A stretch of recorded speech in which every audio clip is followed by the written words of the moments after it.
Contract to purchase for Dayton and Cincinnati, version May 20th, 2025, sections 12 through 14. And so with the changes that took place with the attorneys, no change was recognized in section 12, 13, and 14. Let's just kind of skim through it and just make sure that we don't have any issues. But section 12 is the home warranty. If the buyer wants a home warranty, they would select or does not select a home warranty. If they do select a home warranty to be provided by, that's the home warranty company, to be paid for by the buyer or the seller, so that's one of the parties, and the amount not to exceed a certain dollar amount. So that's that section. Section 13 is the buyer acknowledging that they have or have not received a residential property disclosure from the seller. Or in line 263, sometimes the seller is exempt, and there's 7 exemptions in which a seller is exempt from filling out a property disclosure. If that exemption form shows up, you would not mark the has and has not, and instead would mark the box in 263. In section 14, lots of bold here. So I'm just going to read it.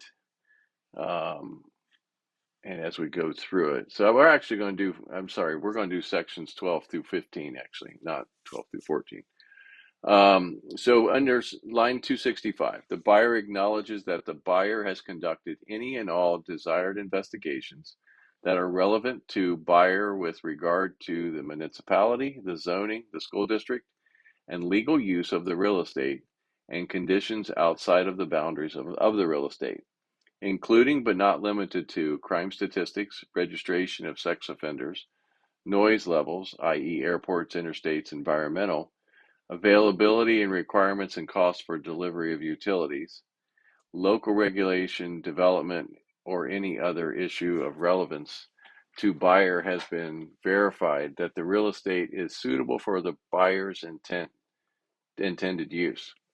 Buyer assumes sole responsibility for searching such conditions.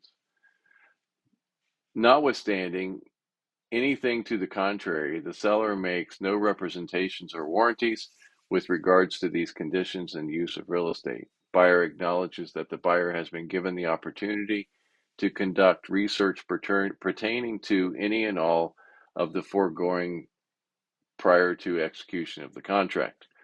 The buyer is relying solely on the buyer's own research, assessment, and inquiry with local agencies, and is not relying and has not relied on the seller or any realtor involved in the transaction. Section 15, highly important. Again, anything capitalized and bold is a big deal. Real estate inspection contingency. The buyer acknowledges that the buyer has been advised by realtor to conduct inspections of the real estate that are of a concern to the buyer and has been provided the opportunity to make this contract contingent upon the results of such inspections. That is sections 12 through 15.